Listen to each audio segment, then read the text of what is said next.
Hello and welcome to Connected episode 578. It's made possible this week by our sponsors, Solver and Squarespace. My name is Stephen Hackett and have the pleasure of being joined by Mr. Mike Hurley. Oh, hello. I'm excited for today's show. There's some fun stuff to talk about, but of course we can't do any of that until we have introduced His Excellency, the Ricky Benchman, Federico Viticci. Hello, hi. It is my pleasure to join you today. It's always our pleasure to have you. Yes, thank you. We're all pleasured to be with each other, so to speak. Oh my word! Moving on. Did you both get that watch band, the Nomad band? Yeah. I did. I knew it.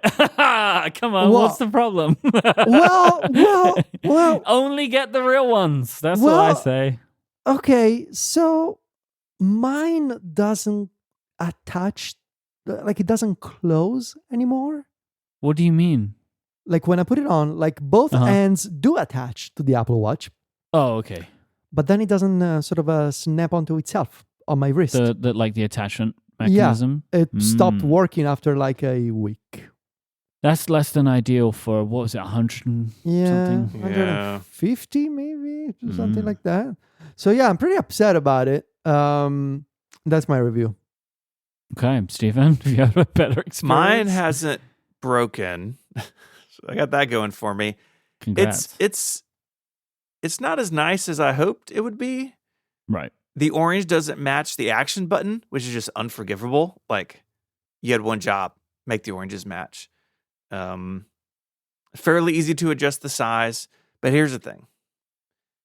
I like Nomad stuff. I use their phone cases.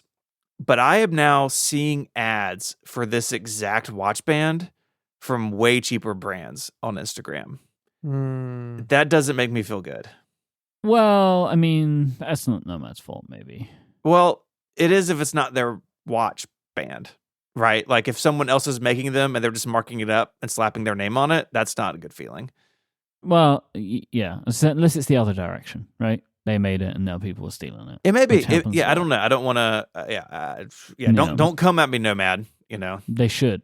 No, they should. Also, we have libel insurance, so come at us. Yeah, go for it. Let's see what the insurance says. I mean, people seem to like it in their reviews, but I'm looking at pictures from customers, and I agree that like the texture on the watch band, the metal, doesn't look the way that I would want. Either. It's really the and I've got the black Ultra. Maybe the natural finish is a little bit more different. The black's a pretty good match, but the orange not matching. Like as soon as I open the box, like that's the wrong orange. Like it's the defining characteristic in many ways of the Apple Watch Ultra design, especially if you wear it on your left wrist. And you see the action button all the time, right? It's like, I want this orange to be the same. So not a huge win. It's probably going back. I want to just try and get ahead of some follow-up for you here. Okay. Because someone's going to write in to say that it's, what is it, like safety orange? Is international orange or something? International safety orange, and that there are multiple shades of that orange. But you can just go I know that doesn't... I agree with you. I agree with you. They should match it. I just want to try and avoid the Smarty Pants follow-up, where it's like, well, actually, it is international safety orange. It's just one of the other many shades of that color. Yeah. I'm just trying to help, you know? Yeah. But, I mean, also just, like, go buy an Apple Watch Ultra and sample the color. Yeah. Anyways. Yeah, I agree. Yeah, it's fine. It's not great. This is why I only ever buy them from Apple. Unfortunately, your conspiracy was right. Yes, okay. Yeah. I just feel like that's the way to go. It's like, I only buy my phone cases. If I'm ever going to buy a phone case, I'll buy it from Apple. I know that you two buy other phone cases, but if I'm ever buying a watch band, I'll only buy it from Apple too. They know how to make the stuff for their stuff, and they do that. Steven, I saw that iOS 26.2 Beta 2 will let you disable the pinned messages in CarPlay, and I wanted to know if that like alleviates the frustration you had with this new system. Right. So if people don't remember or don't have CarPlay, the Messages app got redesigned, and it puts your pinned messages at the top like it does on every other Apple platform, but it doesn't respect the 3x3 grid. Like, so on the Mac and the iPhone and iPad, you have, and Vision Pro, you have muscle memory of like, oh, Federico is the top left, right? And I can just tap top left, like Federico's always there. On CarPlay, it really feels like a bad responsive website design because it doesn't respect that. So like on my personal vehicle, this is different depending on what size screen you have. I have a row of 5 icons and then a row of 4 icons. There's a blog post I wrote in August that's in the show notes. You can see this. I also spent like an hour replacing my friends and family in this screenshot with Apple executives. I don't know. I need a hobby, I guess. But that was your hobby for the day. It was. Graphic design is my passion. Yeah. This fixes it in the sense that it goes back to the way that it was, where CarPlay just doesn't have any idea of pinned messages. But if you go to my blog post, you'll see that it's really dumb because the phone application in CarPlay already solved this. It has tabs across the top: favorites, recents, contacts, numpad, voicemail. And all you would have to do is have favorites and recents, and you could respect the 3x3 grid, and then you could have recents everywhere else. Apple is not opposed to tab view controllers or whatever in CarPlay. It's just the phone team, I guess, is hoarding that secret technology, and the messages team is stuck building websites like it's 2012. So it's better, and I'm not running the beta. I got off the beta train, but I will flip this switch because the favorites being in the wrong place really bothers me, and I'll just go back to the list. But this is not the way they should have fixed it. They should have copied what the phone app did. I wish that there was more than 9 pinned messages. Yes. I could use 12. Yeah, I would like 12. I had to remove a couple of people from the pin recently. Who did you remove? I won't tell you that. Is it me? But I can't say. Oh, no. But it's people that I care about but just don't text with very much. And there are people that I text with more. And it's like, well, I kind of need to have them here more because I'm texting them more. And it made me, I felt really guilty about it. Like I felt like really bad. But like what has ended up happening is I've moved more individuals out and more group threads in because that's just the way that I'm communicating with people. And so there's just more group threads in my 9 than there were individuals. But I would like another row. Like that would be ideal, please. I would like more. Yeah. The other thing, I didn't mention it, but I will say it as another reason they should use the phone layout is the current layout. It will shorten people's names. And I showed this in my mock-up screenshot where you see Craig Federighi and it ends in RI and then it's ... Like now if you use nicknames or, there's a bunch of contact settings where you can like just use first names or show nicknames, like maybe you don't have this problem. But if you use full names or someone's name is longer than, a set number of characters, depending on the size of your CarPlay screen, it just looks really bad. And my argument for this is like, of all places I want to rely on muscle memory, it's the car, right? I don't want to have to look at my screen and find Federico because he's not on the top left anymore. That's really, actually, that would be the only one that would stick because it goes in order. So say that John is in the center, right? Because the world revolves around OTJ. Then he's not in the center in the favorites. And I have to like take my eyes off the road longer than I should to find him. It just makes no sense. And this is a Band-Aid solution. I'm glad they're doing it. But seriously, CarPlay team, seriously, you got to fix this. Speaking of the world revolving around OTJ, Ooh. Today I filed my vote for the Mac Stories Reader's Choice Award. Okay. Which I don't know if is a thing I'm supposed to do, but I did it anyway. Well, like you are a reader and you have a choice. Yeah, so. but you get those things where it's like you can't enter a competition if you know someone who works on the thing, Sure. Like, and I know it's not a competition, but it's like, I don't know. Like, I don't know what happens if I put my vote, but I made my vote, and I think that there is a clear winner, and I think people who make that vote would understand who I would vote for. Widget Smith. No, there was. How are these apps decided? Federico? It's not like a blanket thing. There's like 5 apps, right? 5 or 6 apps. We're gonna make a short list, and then the Discord members are gonna vote on the ones that were picked by all the other club members. Mm. Oh, because I had to pick from a list already in the vote. Oh yeah, then This is okay. This is maybe part of what I'm talking about. So in this form that I filled out, it said like only vote once. John checks. yeah. Which I thought was funny. That is my example of the world revolving around OTJ. Yeah. But yeah, no, there was a list. Maybe it wasn't Reader's Choice. I voted in something. I don't know what it was anymore. Okay. But I voted in an award today, and it was like a form that I filled out. It is the 2025 Mac Stories Reader's Choice Award. The nominations are in. This is what I did. They just scored to vote for the Reader's Choice Award. That's what I voted on today. Yeah. So people had already submitted theirs, but I made my choice. Okay. But yeah, I thought it was funny because it just says John checks. It says on the form, which I just thought I don't know. That's just the importance of OTJ. He's checking. He checks up on all of us, make sure we're doing a good job. Oh yeah, this is the okay, yeah. So this is the new one with the nominees. Huh. Mm-hmm. Okay. Turns out. Interesting. Interesting. The work just happens, it just happens. And OTJ is doing it. I did not know the nominees. Interesting group. I love this. This is how the I don't manage Italian this sausage is area, made. so Exactly. yeah. Trust me, I know this life. He's got people for that, He's got Yeah. a person for that. His name is John. I saw a thing on The Verge about 1Password that they're changing they're changing their kind of security presets, so you can choose like how often you want to be passworded, right? So like how often do you want it to say like enter your password? And they're adding a new function where 1Password locks and unlocks with your Mac or PC. So if your Mac is unlocked, 1Password is unlocked. And I wanted to know what your thoughts were on this as a group. Would you do this? So where's you've the unlocked your setting Macintosh. so I can They enable haven't it? added it yet, but it's coming, I think.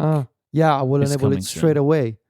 Like, because my reasoning is like, I have a really strong password for my Mac and I have Touch ID. And if somebody's breaking into my Mac, well, I already have a problem, right? Yeah. So I might as well just have 1Password be unlocked. Yeah. Because that means that somebody's in my house or knows my password. And it sounds like if somebody is in my house, then I have bigger problems. In addition to all of my accounts that are saved in 1Password, sure. But like somebody's in my house, So I feel like this makes sense. When my Mac is unlocked, it means because it's under my control. And if it's under my control, then it's one less annoyance, to having to authenticate with 1Password every once in a while. Yeah, you see, I have a weak password for my Mac. And a strong password for 1Password. Don't have that then. Yeah, no, I think I'm just going to keep mine as it is, where I'll keep using 1Password. Because I do like the watch unlock thing or whatever, and so that works pretty well. But I wonder what you were going to do. But yeah, if I had a much stronger password for my Mac, then I would enable this for similar reasons. I mean, like my thing about the weak Mac password is a similar thing to what you're talking about. That like, if someone's got into my Mac, that's bad. Like there's lots of bad things happening at that point. Like that actually might be the least of my problems. Yeah. Yeah. What about you, Yeah. Stephen? No, I'm not going to turn this on. Okay, so you're going to do what, strong Mac? But you have a strong Mac password or a weak Mac password? I have be an honest? incredible Mac password. Okay, it's super weak. It's just ABC. Yeah, it Doubling down means it's terrible. And I have it auto lock at, I think, an hour. Wait, you have your Mac automatically lock? The Mac does, and I have 1Password automatically lock. Wow. After an hour? Yeah. It's keeping all the secrets. That's if the It's computer's idle for an hour not it's got the in use. It's got the military grade encryption going. I you do. know, Turns for- out, for he's all- file for vault all in his the office. for all the Devon think and the K base. That's right. Oh, Mhm. mine locks after 10 minutes. I didn't set that up. I didn't. Why is that happening? I don't want that. It I'm knows gonna your do Mac password is 4 bad. It's like, we're just going to help this hours. guy out. 4 hours. There you go. That's what I've done. Big news. Okay. It's membership sale time. Mike, you want to tell people about this? Yes. So every year we do this, which Yes. is we take 20% off an annual plan. So if you'd like to become a member, you can go to giverelay.com. You can find out a bunch of information about what you get as a member for any of the podcasts that we offer membership for. But you can sign up once now and get an entire year of, say, Connected Pro, which is what we will talk about right now, for 20% off an annual plan. You can also use the code 2025 holidays at getconnectedpro.co. It's up to you how you want to do this. You can also give it as a gift as well as signing up for yourself. So 20% off of an annual plan, the first year of an annual plan, that's $56. So for $56, you will get 1 year of longer ad-free episodes of the show. So that is just over $1 an episode, and you will get no ads in those episodes, more content, and support the show you love. Now, if I say to you, like, you listen to the show and you really enjoy it, would you pay like $1.05 for this show to support it for each episode? I think if I break it down like that, it doesn't seem like a big ask, like $1 for an episode. I think that's pretty fair because you will then get no ads. There'll be no advertising interruptions. You get longer episodes, and you will support us. And membership support continues to become a more and more important way that this show is able to be produced. I think just in general, if like for content, like everybody wants your money. We're one of those people that want your money. You have to choose where that money goes. We understand that. But we ask for the same reasons that all content creators ask, because advertising is unreliable and membership support is reliable, because we know you come here every week for a reason. You enjoy listening to us. And so we're asking for you to consider supporting us as well. If you enjoy this show and you want it to continue literally forever, that's what we're offering as well. If you become a member, the show will continue forever. If you already support the show, thank you so much for doing so. Like if you're already a Connected Pro member, I'm expecting that pro members will be hearing this for the reason that I'm about to say, Stephen, which is you could also use this as a time to gift a Connected Pro membership to someone in your life. Absolutely. Or check out another Relay show and get bonus content for that show with that 20% discount. That's right. Yeah. You can support multiple shows and, choose your favorite 2 or 3 or 6. Yep. So $56 for an entire year, pay for it yourself, or say to someone in your life, hey, you wanted to get me something for Christmas. This is what you can get me for Christmas, right? And you could give them the link and they can go and buy it for you. It seems like a great deal for everybody, because not only do you get all the benefits for being a Connected Pro member, you get access to the Relay members Discord, you get a monthly behind the scenes newsletter, you get 2 monthly members only podcasts. One's called Backstage, where you come behind the scenes with me and Steven. One called Spotlight, where Kathy Campbell interviews a Relay FM host about a variety of topics and takes questions from the Discord members. And you get tons of other wonderful perks and benefits for being a supporter of Relay. GiveRelay.com. Battery packs. Can we talk about battery packs for a second? Okay. So this story came across Mac Rumors the other day about Mophie, who's made battery packs forever. I think I had a Mophie battery pack for like an iPhone 5 or something. I'm just going to say a thing that I don't know is true, that Mophie invented the battery case. Maybe. Like, I think that is probably the case. Or they at least like popularized it, but I think Mophie created this product category. It is definitely possible, but who knows? No one can know. It's impossible to tell. Anyways, it just made me wish that Apple was back in this game. I mean, they had the MagSafe battery pack years ago, and it did things that no other battery pack could do, paging the EU, I guess. But I don't know. I mean, they got the battery, MagSafe battery for the iPhone Air. But I don't know. Do you guys think this is a business Apple should be in? Why do you think they should, though? Like, is your phone dying? Also, have you looked at this thing? Yeah, the Mophie case. The problem with the Mophie case is it looks the same as Mophie cases have always looked, right? So it's like, would you like your phone to be 7 times thicker than it currently is? I just don't think this is as much of a thing anymore. Like, maybe not for most people. Like, phone batteries last a really long time, and I just think a better option is just to get like a slim MagSafe battery and just like throw it in your backpack.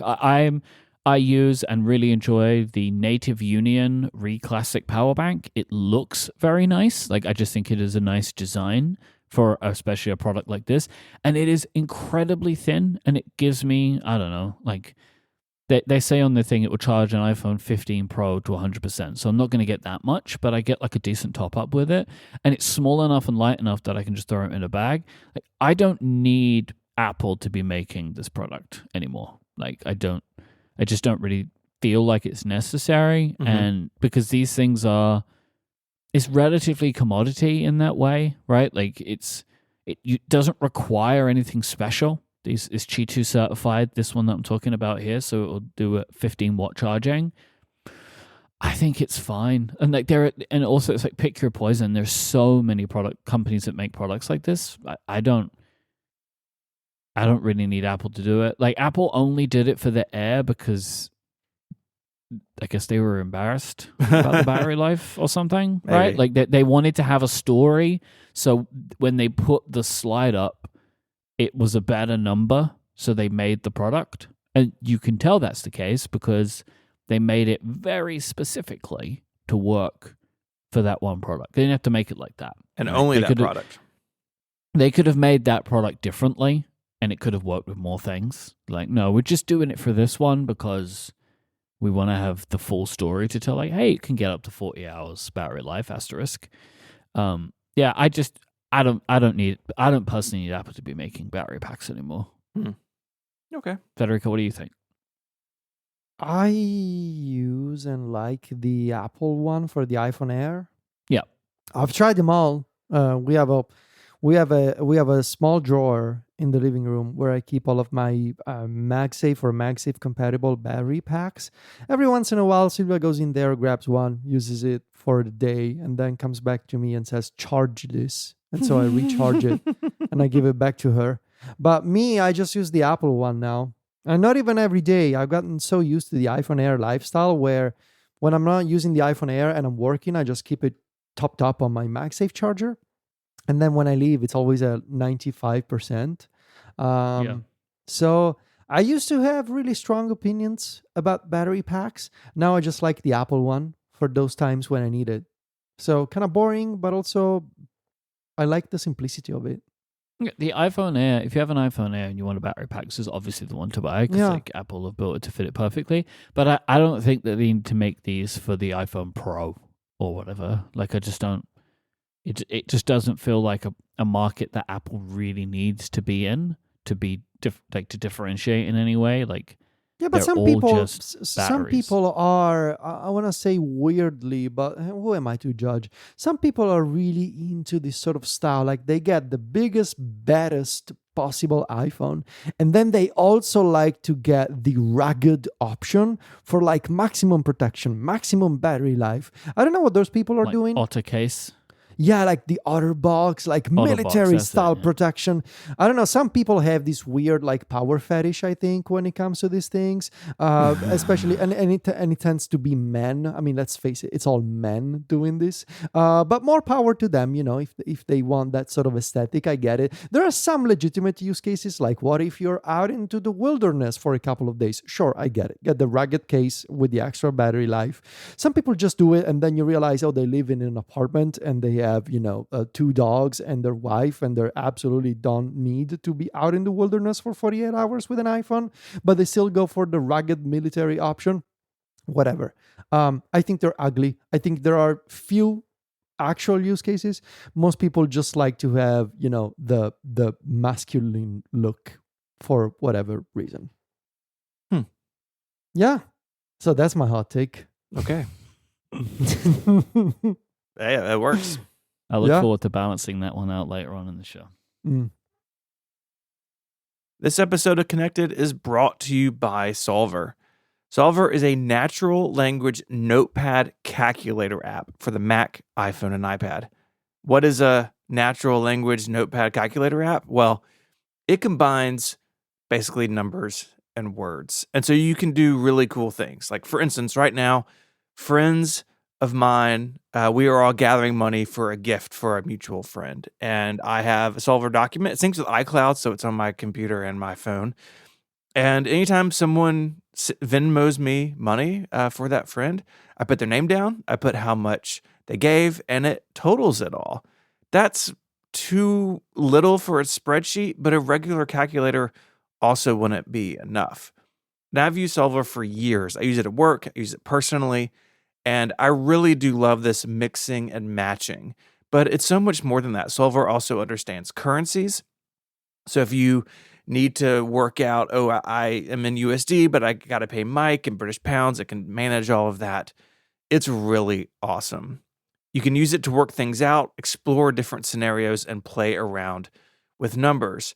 And the words alongside the numbers, it's smart, it knows what's what, and you're going to almost never encounter an error. And all your work is automatically saved for you so you can reference it later. So try it out for yourself. I think you're really going to love it. I have for a long time. You can enjoy a free 30-day trial with no commitment at solver.app. That's SOULVER, solver.app. The link is in the show notes. Go there now, try it out for 30 days with no commitment. Our thanks to Solver for their support of the show and all of Relay. It has been 10 years since the iPad Pro launched, which is wild. It was 5 years after the first iPad, also wild.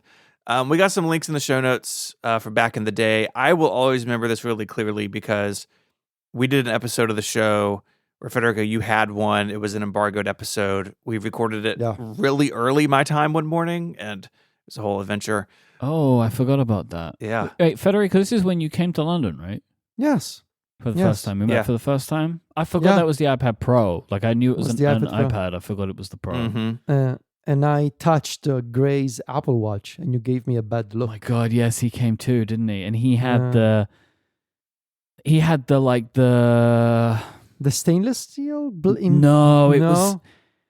I think it was the first Apple Watch, right? And they had DLC coated something like the band, like the Apple Watch band. It was black. It was shiny black something. Yeah. And you reached out and touched him, which was hilarious. Absolutely, absolutely normal behavior, but sure. Not for him though. You know what I mean? Like that was why it was funny at the time. It's just like you just reached out and grabbed him and like caressed his arm. It was incredible to see. He loves, I'm sure. And then I took you back to the airport. And you showed me the iPad on the train. I feel like statute of limitations passed on that. Yeah, it's been 10 years. I broke my embargo, so yeah. I remember us having a real conversation about like, what do I do about airport security? Yeah. There was a whole thing because the Apple at the time told me, well, you're going to travel back to Rome with these packages. When you go to Heathrow, you want to request a private security screening. And I told you this, and you were like, absolutely do not do that. do not go to a security officer at Heathrow and be like, sir, I would like to have a private security screening because I am carrying unreleased products in my backpack. There is no world in which that is a good idea. No. There just isn't. Yeah. So anyway, everything was fine. But hey, it's been 10 years. So yeah, totally wild. I rewatched the introduction yesterday, just kind of in the background at work. And I hadn't forgotten all this, but like in hindsight, it was so much change. It was obviously a much bigger iPad, but it was the smart keyboard, it was the Apple Pencil, all that for the first time. Phil Schiller kept saying this was going to unlock new types of apps, which we're going to circle back to.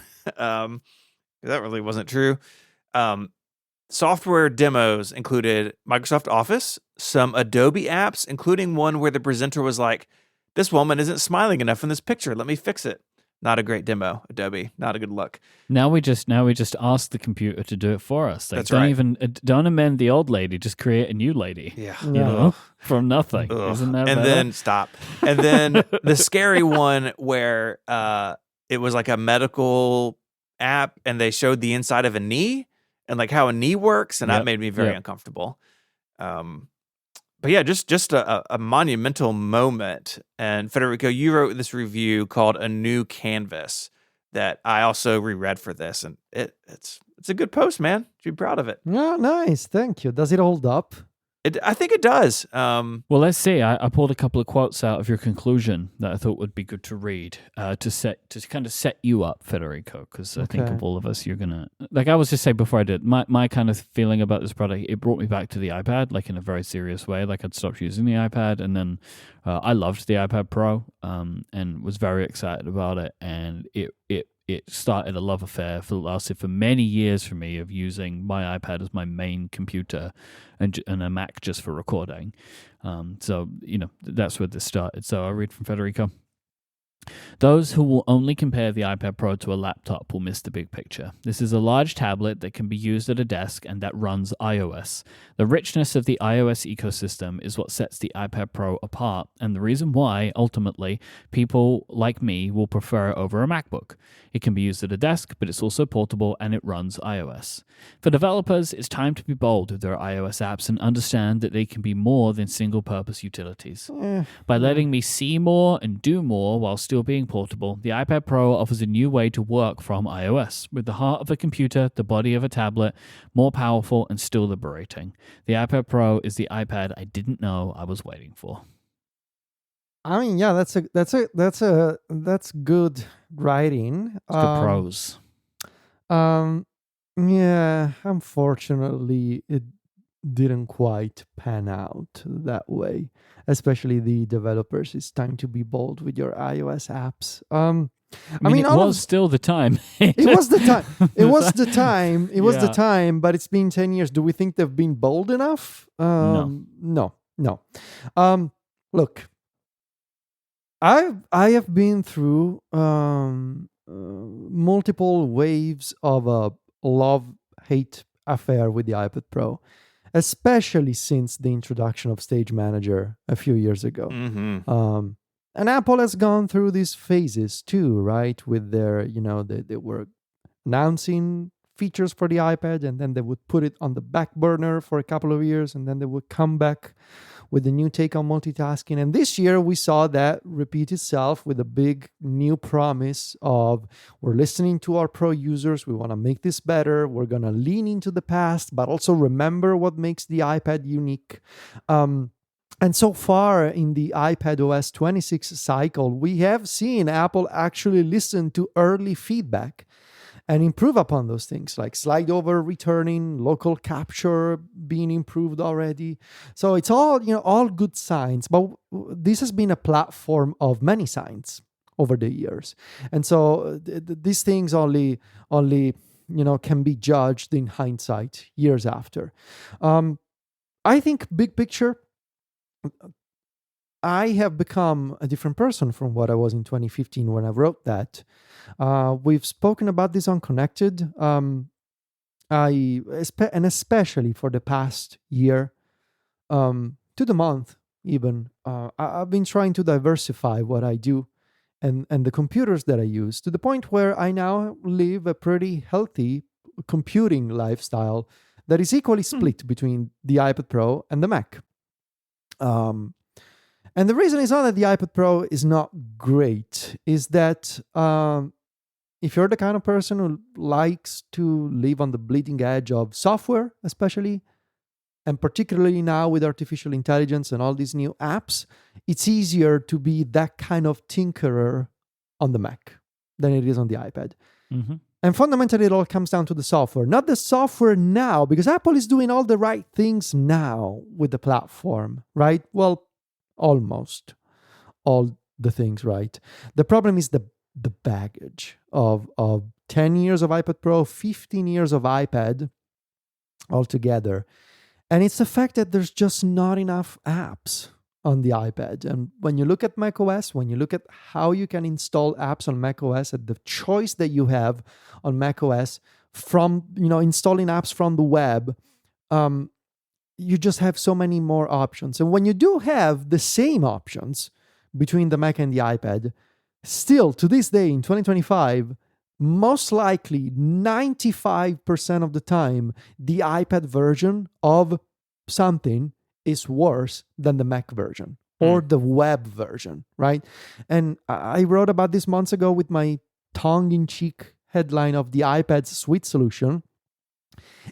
And after iPadOS 26, that still holds true. Like, sure, we have better windowing, we have better multitasking.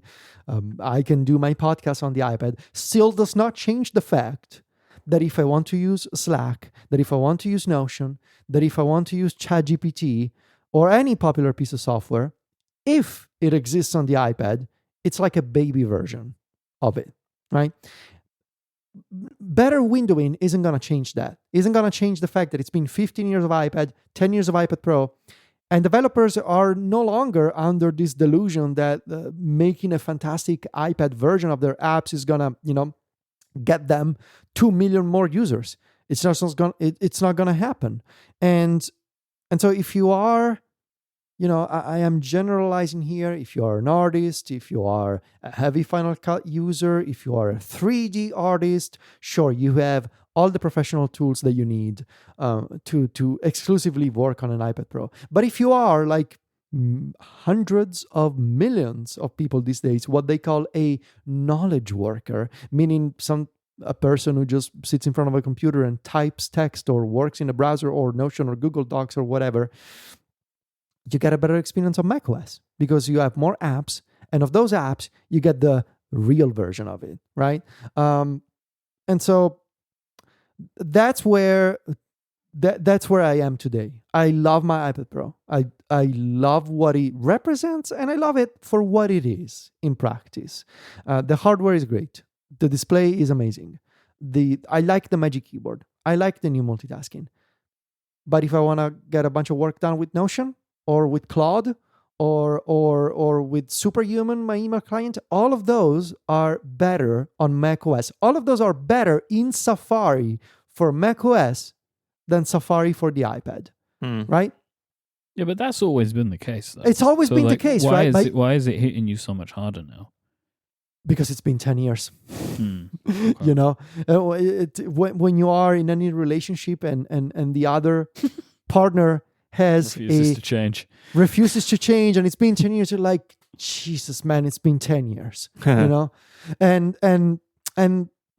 there's that, and there's also the features that are still not here. Clamshell mode is one of them. Now we have a menu bar on the iPad, and it's still kind of half used. There's still only one USB-C port on the iPad. I just mentioned Safari. Safari on the iPad is still not as reliable as Safari on macOS. Sometimes I want to use a web app on the iPad, and I just ran into this today. I wanted to use a web app on the iPad in Safari because I was working in my car, waiting for my girlfriend to run an errand, and I was using Safari on the iPad, and I needed to click on this button, and it kept jumping around when I was using the pointer. I used my finger, and it worked. Absolutely no idea why. These random issues with Safari on the iPad, they occur all the time. I think I have developed the skill to be content with the iPad for what it is. I have come to peace with the idea that I can live a happy life accepting the iPad for what it is, but that does not mean that it's perfect. And I think there's a lot of, it took me a while to get to this point. And so 10 years of iPad Pro, sure, Apple has made a bunch of great improvements this year, but it does not change the fact that if the mission was to replace a Mac, they have failed at that mission, right? If the mission was to build a hybrid in between, maybe it's still ongoing. But will it have proper third-party support is my big question. And I don't know the answer to that, but just looking at the facts that we have now, the strategy is not working, clearly. Nobody, and by nobody, again, I'm generalizing, there are native and exclusive iPad apps, but by and large, when's the last time you saw an iPad version of something and you thought, oh my God, like that's so much better than the equivalent on the Mac? I actually have a story of this. Jason's in the chat room, which reminded me of it. So we just recorded Upgrade. He was here. Jason was here last week, and we recorded Upgrade in person. We did a video version of it, and we did a similar thing like we did in Memphis earlier this year. And we used Final Cut Camera. We set up a bunch of iPhones, and we had like a 3-person shot, and Jason was able to edit it on Final Cut Pro on his iPad in like a multicam view. And it's like really incredible software. But the iPhones just naturally record in HDR, and you don't think to change that. And some people, it seemed like in our comments, whether didn't like watching the HDR video, like they thought it was too bright, especially for what we were doing. Can't change that on Final Cut Pro for the iPad. There's nothing you can do about it. Obviously. Like that's just it now. That's the video you have. So when Jason got home, he was able to do it on his Mac. Like that is my understanding of how this went. The iPad is incredible technology that enables this wonderful workflow. But as Jason said, I could have exported it in SDR and it might have looked okay, but I wasn't confident in it. And like when he got home and used his Mac, he was confident he could get it to look right. So it's like it's one of these things of like it's incredible tools functionality wise, but it's just not the same as using it on your Mac. And there are workarounds for this stuff. There are hoops that you can jump through and you can get it. I am confident that there is like a Chris Lawley type, right? Who like they know how to fix this on an iPad. Yeah, but there's maybe. no way it's as like as I just cannot imagine that it is as easy as it would be to do on a Mac. Because if Final Cut can't do it, there'll be some utility you can download from somewhere that will do it for you, right? And it's just like not really a thing that exists. And this actually comes back to like a point that I wanted to mention of like Apple, like the iPad's issue with software is not a capability problem.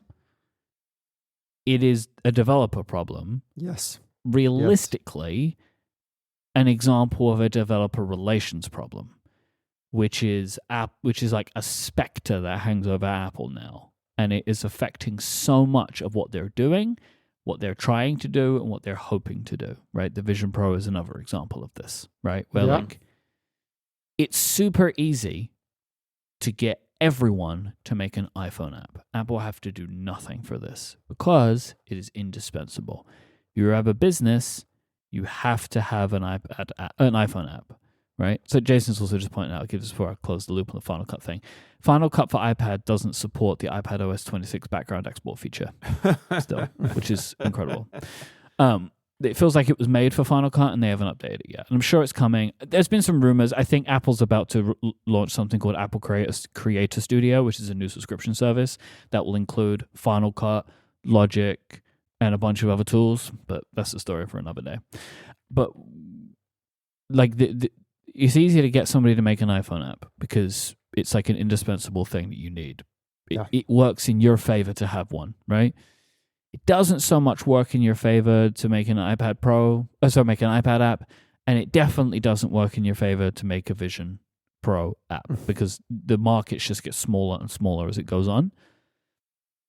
One of the ways that you get people to make the software is to like have good business relationships with them and like incentivize, and it just doesn't feel like developers have that feeling en masse for Apple, which just means that they're less likely to want to jump through the hoops that are necessary to support all these platforms. Yeah, and yes, and I think the way that the industry has gone over the past decade, the best and most popular apps and services that people use on a daily basis are built with web technologies.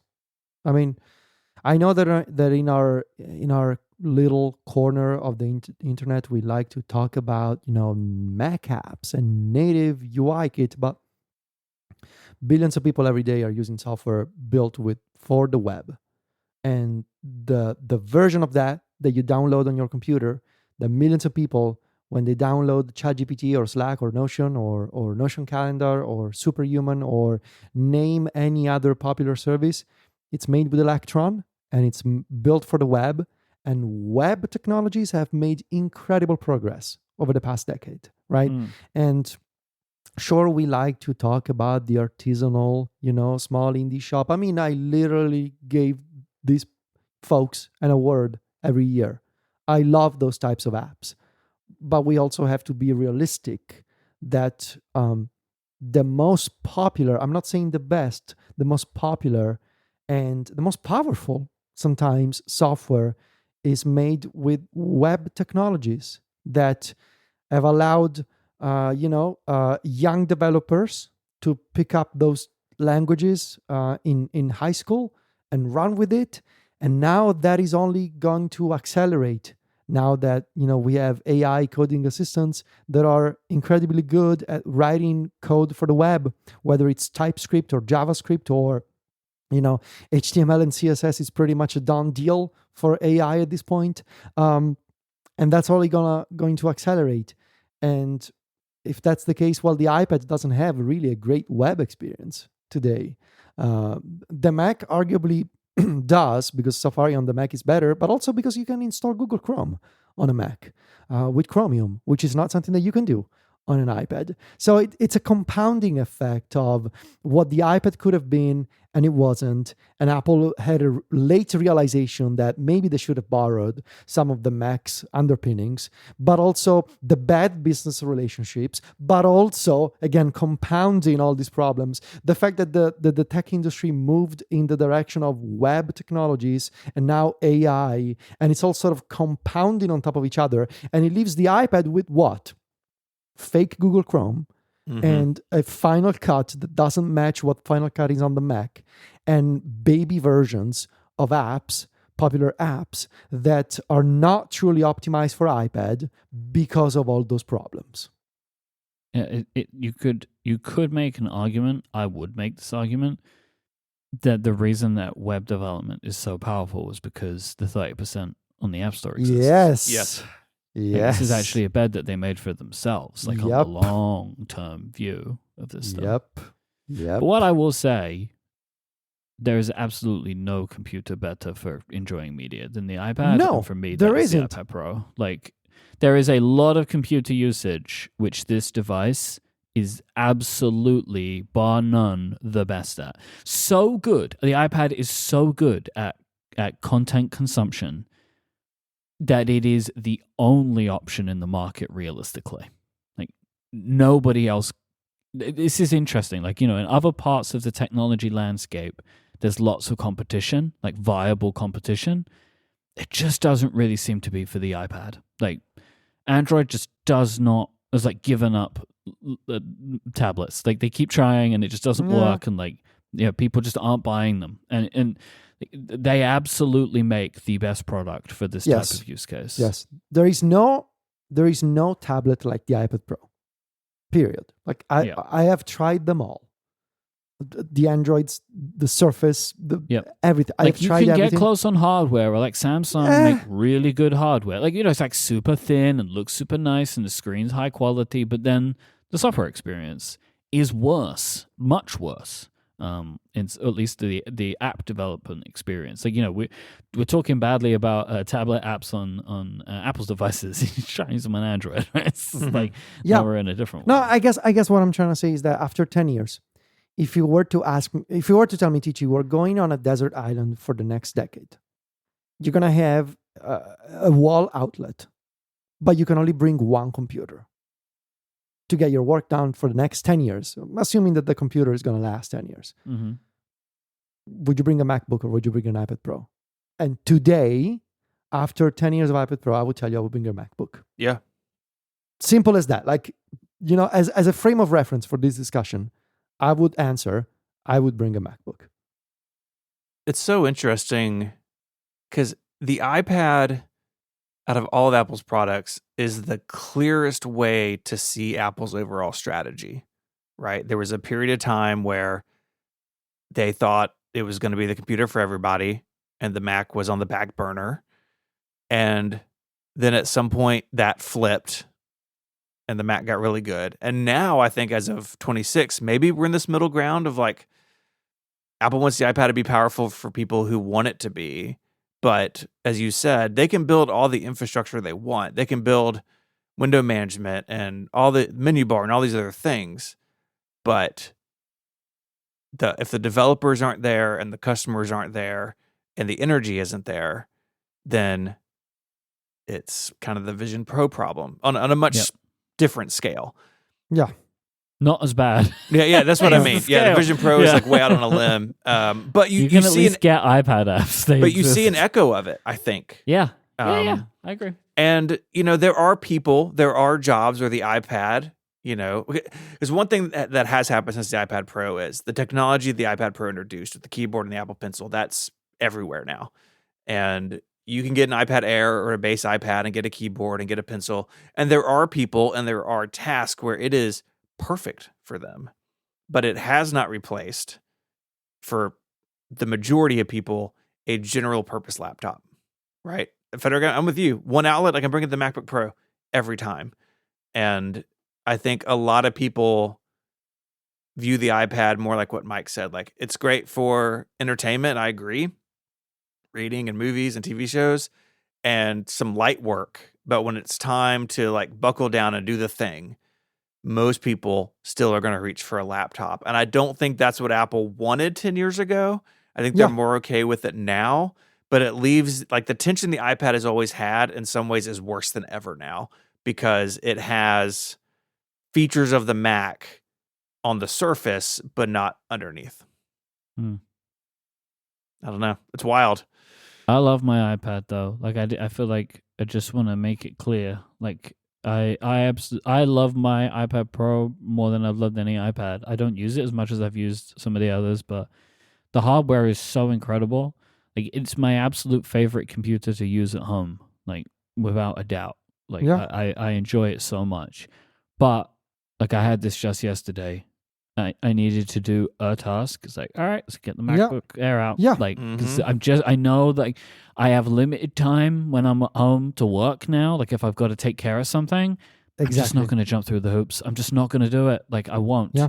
I will Yeah. use that computer for noodling, because that's what the iPad is best at. It is the best noodling computer there is. But it ain't for when I need to get something done quickly. Yeah. Yeah. And I think that's fine, right? Like, I think it's totally fine because the Mac is also good. It's fine now. It was not. I don't think 10 years ago we would have said that this is fine. Yeah. Yeah, that's fair. Things have changed in the past decade, and so now we can say, yeah, that's fine. I love my Mhm. Mac. The Mac is great. Well, but I think one of the key things that has changed that makes that okay is the Mhm. Mac is Yeah. so good now. Like, Yes. it's Mhm. not just the stuff you were mentioning, Federico, which is all completely valid. The other thing is Apple Silicon changed this completely. Like, it changed it for me. Like, this is when I moved away from the iPad, because the Apple Silicon Macs are unbelievably good and Yeah. have so many of the benefits that iPads have, right? Like speed and form factor, battery life, all this kind of stuff. That is like a big reason why it's different now, because the Mac is in such a good spot, where when this computer launched, it wasn't. I think the way that something that I would say at the end of this segment would be, after 10 years, I think of the name iPad Pro. Like, the iPad Pro is a pro device, like the iPhone 17 Pro is a pro device, not like a MacBook Pro or a Mac Pro are true pro devices. Like, Yeah. it's the better version of a computer. And there's this old article, I think, from The Verge a few years ago, like, pro has lost all of its meaning. But that's the way that I think of it. It's like it's the better version of the iPad. It's just like the iPhone 17 Pro. It's the better version of the iPhone. But it means something different on the Mac. I think when you buy a MacBook Pro, when you buy a Mac Pro, when you buy a Mac Studio, it means something very different. Mm-hmm. Yep. Yeah, I mean, it means, I think Gruber wrote this, pro either means like professional, or it just means the nice one, right? It just means that Nice one. Yeah, it's fancier. And that's, I guess that's fine. But it is, I mean, we can't really get into Apple's naming today, but it does No. lead to, like, this part of the tension is in the branding, right? That it's called Pro. also that it costs as much or more than a laptop, Yes. right? Like you can get an iPad Pro that costs way more than a MacBook Air. That's weird, right? Because it's in Apple land, price generally is associated with like power and features, but you can't cross the lines between the Mac and the iPad, or that breaks down, right? Like what was the most shocking thing to me, honestly, and rewatching the intro keynote this week was that the iPad Pro started at $799. That's what I was like, no way, that's actually what he just said, because they've gotten more expensive and because you can spec things out. Now the Apple Pencil and the keyboard were expensive back then, just the way they are now. But as it's moved upstream, I don't think it's fully earned its move, right? And I think that's why, like, when people asking the three of us, like, what iPad should I get? It's like the iPad Air is the default answer. You know, maybe even like, depending on who it's for, the base iPad, because they're all good. They're all, you know, they're all use USB-C now. You can have a keyboard with them. Like the iPad Pro is the nice one, and people who want the nice one and they can afford it easily, like, go get it. But I'm not sure it has earned its Pro name in the way that Apple thought it would 10 years ago. This episode of Connected is brought to you by Squarespace, the all-in-one website platform designed to help you stand out and succeed online. So whether you're launching something new or you're scaling something up, Squarespace has everything you need to claim a domain name, showcase your offerings, grow a brand, and get paid all in one place. I've been using Squarespace forever. I've built projects for Relay on it, personal projects, freelance projects, and it really is for everybody. It's really easy to get started, but it also grows with you. You can add pages and features over time, and it all works together seamlessly. Say that you have a business and you're offering services like consultations or events or experiences. Well, you can showcase all of your offerings on Squarespace. You can attract clients and grow your business. You have built-in appointment scheduling, email marketing tools, and more. Plus, you can keep everything on brand with invoices and get paid easily with online payments. And with their built-in analytics, it's easy to keep track of what's working and what's not. Makes it super easy to review website traffic, learn where to focus engagement, and track revenue from bookings, invoices, or product sales. So if you have a website you need to build or an old one that needs rebuilding, go to squarespace.com/connected. You'll get a free trial, and when you're ready to launch, use the offer code CONNECTED to save 10% off your first purchase of a website or a domain name. That's squarespace.com/connected, and the offer CONNECTED to get 10% off your first purchase and to show you support for the show. Our thanks to Squarespace for supporting Connected and all of Relay. Big surprise a couple of days ago. Introducing iPhone Pocket, a beautiful way to wear and carry iPhone. This is a collaboration product that Apple has embarked on with Issey Miyake, which is a Japanese design house named after the man, Issey Miyake. I'm trying my best to say that. I think I did a decent job. I watched 3 different videos today for pronunciations, and they were all different.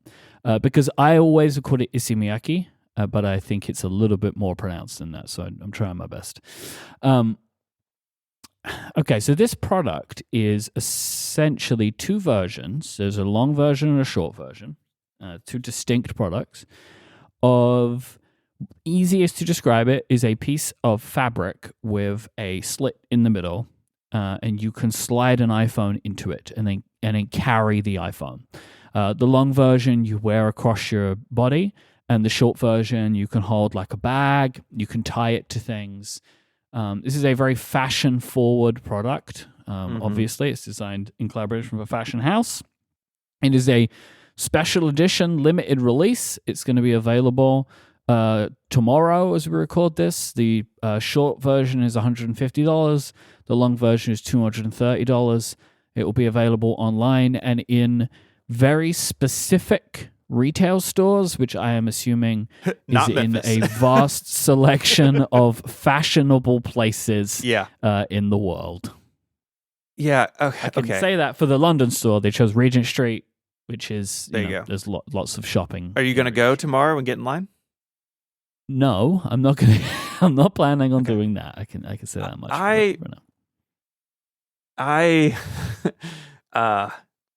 Here's the thing. This product is bananas. Yeah. But the press release in particular is bananas. There's a sentence in here that Okay. says the design drew inspiration from the concept of, in quotes, a piece of cloth. This is designy stuff. Like this But is the way designers talk. Yeah, I know. But this reinforces, like, people who don't like Apple because they think they're too expensive or out of touch or too fashion forward, like, and there's lots of people out there who think that. This is like the most ammunition Apple has ever given them. Because this thing is ridiculous. And I get that, like, I get the fashion exists. You know, I'm not discounting it. That stuff's important and a big part of the world for a lot of people. But I think for the average person looking at this, including me, it's like, this is so out of touch. This is so. It's like Well, it's out of touch with you. It's the gold. It's this generation's gold Apple Watch. I what this absolutely is. could not disagree more with that. Like, And it's like these people took LSD and saw the ghosts of Johnny Ive and made this thing. I think going so hard at. I was talking to a friend about this yesterday. It's like, part of the problem with this is Apple only has one speed when it comes to product marketing. Like, every press release has the same amount of importance to Apple, and they can only they don't talk about anything humbly. Like, everything they go hard on, and well, but they can't though, right? they used to. I think they still can. But now they are one of the biggest companies in the world. Like, there is nothing. Like, I'll give you an example. What happened when they released a polishing cloth? It became a meme.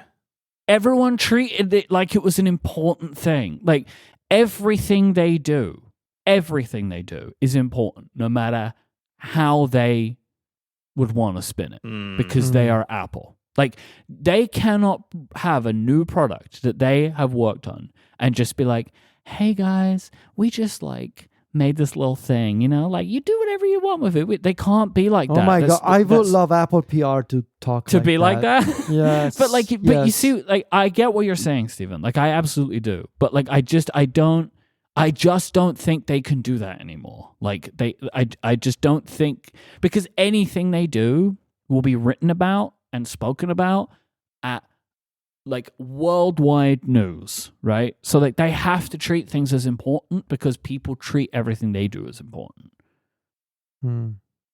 That's how I feel about it anyway. I really don't know what to think about this. On the one hand, I think obviously not a product for me.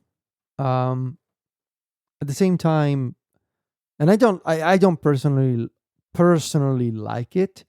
At the same time, having spent a little fortune on high-end audio gear and made in Italy designer furniture for my apartment. Yeah, but you're made in Italy. Yeah, but that's a little bit different for you. Like, if I That's buy like a made made down in the Italy road. sink, it's different than if you buy a made in Italy sink.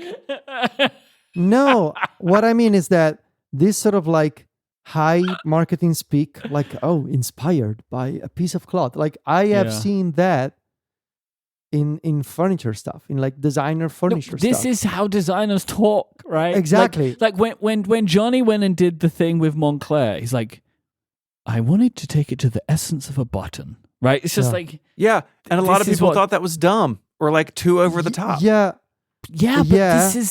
this is what. but this is how the design is world like. turns. Yeah, I mean, there's I think when you watch the movie The Devil Wears Prada, do you think that's ridiculous? Because that's how fashion works. Like, this world of, you know, designer fashion, it's always this is what it is. And Now we But could have I can make the argument that Stephen, I think, is trying to make is like, well, they don't have to do that, which I do agree. Apple do not have to be in the fashion world. They yes. don't have to. That is, I think the interesting conversation is not why does this exist. The question, I think, is why does Apple want to participate in this? And that's a different conversation, I think, because I have seen people on Mastodon absolutely flabbergasted at the idea that such a product could exist. And I mean, hello, welcome to designers and fashion, right? I think the question is, why does Apple want to be like that? And that's a separate conversation. And I think it comes down to Alan Dye being extremely fascinated by this world, you know? If you follow Alan Dye on Instagram, which again, I really recommend people follow Alan Dye on Instagram because I think it gives insight. This man is super plugged into fashion. Yes. And like the world of fashion respects him too. Like he is constantly posting on his stories all of the different catwalk shows that he's going to, right? Like all the fashion weeks. Like he is a fashion person. Like he thinks about it, cares about it. This is a world for him. He's probably a better fashion person than a software designer, but that's a separate conversation. No, I mean, I don't know. I feel like this is one of those things where I think it's observing the reactions of people. It's like a microcosm of the Apple community, whatever is left of it, whatever that means. I think a lot of people, including myself sometimes, struggle to accept that Apple is no longer the underdog company making the cool computers from the early 2000s. And for many reasons, a lot of people still have that kind of nostalgia, which is warranted. And I think that nostalgia is also, it's comfortable, you know, to live in that little bubble and think, oh, Apple is just the fruit company from Cupertino making the computers that I love. And it's they trade on the nostalgia now. Like this is a nostalgia thing, right? Kind of. iPod sucks, baby. Yeah, this is nostalgic of iPod sucks. The colors are nostalgic of iPods. The imagery that they've got, this is nostalgic of the iPod marketing. Yeah, but also something that I personally dislike is when I see some comments. And look, Apple, I mean, we spoke about this, the iPad and the issues with the App Store. Apple brought on many of these problems on themselves for their attitude. But there is a group of people who think that anything that Apple does right now is evil, just pure evil, evil company, evil corporation. And I think that's a bit too much for my taste and for my opinion. And so I think it's interesting, if anything, as a social phenomenon, to observe how a simple announcement like a fashion accessory becomes a little petri dish for all kinds of opinions about Apple. In that vein, this really reminds me of Apple TV, right? Yes. When Apple TV was coming about, and like everyone would be like, but the Mac is so bad, you know? It's like, well, but like they're not the same people. And like maybe this is some of the same people that are working on iOS 26, right? Yeah. Like this is probably a product that has come from the design team. Like I don't know which part of it, right? But like this is clearly a design collaboration, so Apple's probably involved in color and thought. But like obviously Isomiyaki are making this, Apple's not making this, and then Apple is kind of like lending their marketing to it, and like this will probably show up in more marketing. Like to me, this just like, why does this exist? Like it's kind of like what I was saying at the beginning. I just think this is the kind of thing that just really excites industrial and visual designers. Like, and it comes to the thing which Stephen said, which is ridiculous when you write it down and say it out loud to people that don't care about these. Like, we were inspired by a piece of fabric. It's like, in a design meeting, right? Or like when you're like you can talk about that, right? Like it'd be like, oh, and everyone's like, oh, yes, a piece of cloth, yes. But like when you just put it like in black and white to the world, don't put it in the press release. it looks ridiculous. It's ridiculous. Like what they shouldn't say inspired by the concept of a piece of cloth. They should say inspired by and like the reason it exists, right? I think like they should talk about like the function over the form in this essence of like, why does this product exist? Because like you don't, for the world, I think at large, you don't want to start with, we were just thinking about cloth, right? You start with, we were inspired by the way that people carry their phones and wanted to think about new and interesting ways that they could do that. And then Apple could very clearly tie it back to, they have an obsession with phone wearing this year. Like, clearly, someone at Apple is obsessed with phone wearing. They put holes in every case they make. So you could put a strap through it, right? Like they are really focused on that, right? And this could be like for people that don't want to wear a case on their iPhone, this is an option for them to wear their phones. And we've also got the short version, which is a different way of holding it, which some people may find interesting. Like they have an interest in this. And I think that is interesting in itself, right? Like Apple is trying to get people to think about wearing their phones as fashion. Like that is interesting, I think. Like I understand why people are dunking on this because it's easy to dunk on. Like why would you not dunk on it? Everyone's doing it. I did a little post because I think I'm uniquely qualified as a person that owns both a crossbody strap and an iPod sock, that I put them together, like it was an easy thing to do. But look, boys, I got to tell you, I think this is great. I love it. I think this is fun and weird. I like it when Apple does weird stuff. I don't want them doing the same stuff all the time. I want them to do things that I don't understand because I find that to be interesting. And I'm going to buy one for the content. I just want you to know this. Tomorrow, I am going to go to the Apple store and I'm going to buy on the web and I'm going to buy an iPhone Pocket so I can bring my thoughts back to the show because someone has to do this. I love this. And I have decided that I will perform the tribute and I will buy one of these. Yeah. I will say just for my own purposes, I love the name and the colors as somebody who makes a product called Sidekick Pocket, which is available in bright orange, bright yellow, and bright blue. Like I think that's really fun. But yeah, I think this is a fascinatingly strange product that I want to experience. So I will be making an order tomorrow. All right. Beautiful. Okay. I hate it. I know you do. Can you expound on it any more why you hate it, or is it just a feeling? I mean, I think it goes back to it reinforces what a lot of people think is wrong at Apple. And I think in the world that we live in currently, a $250 like knit iPhone thing for a company that makes devices, or they say they make devices for the masses, and they do, it just feels really out of step with that, and that makes me uncomfortable. I see it, but I also I struggle to like.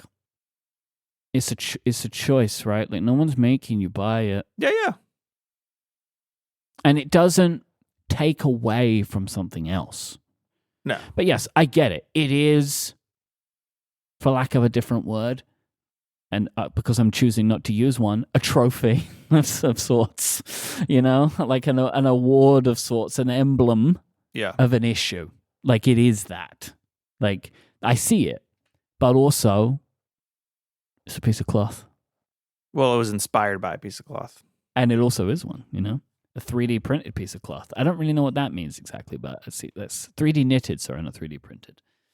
Yeah, I think this is a very strange product. You know what I'm like intrigued about? What's the packaging like? We'll find out. Is this Apple packaging? Is it Miyake packaging? Is it a combo? It is also. I know I'm going super long on this. I've been thinking a lot about this. Why is this even a collaboration between the companies as well? Right? Like, why isn't this just a product available on the Apple Store? Like, this isn't a thing that like Apple does.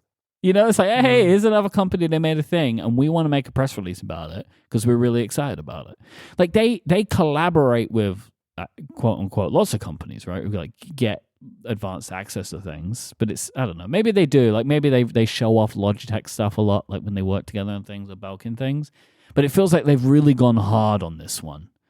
Do you think there's going to be in reviews, like embargoed reviews? Do you think anyone's getting this in advance? No. No, See, but I would expect within the next 48 hours, a celebrity is photographed wearing this. Maybe. And if I was going to pick someone out of the air, I'm going to say Ariana Grande. Okay. Within the next 48 hours, Ariana Grande is photographed with an iPhone Pocket. That is my bet. That's the bet that I'm making. Okay. Well, if you want to find out how that goes, I guess tune in next week. Mm-hmm. Until then, you can find more of us online. You can find Federico at macstories.net, and he hosts a bunch of podcasts over there. Go check him out. Mike hosts a bunch of podcasts over here, and you can find him at theenthusiast.net. My writing is at 512pixels.net, and I co-host MPU here on Relay. Again, we are running our annual membership sale. Go to giverelay.com and get 20% off an annual plan. Connected Pro is the longer ad-free version of the show, and we do extra content before the main episode. We would love to have your direct support, so go check that out. I'd like to thank our sponsors this week, Solver and Squarespace. And until next time, say goodbye. Arrivederci. Cheerio. Bye, y'all.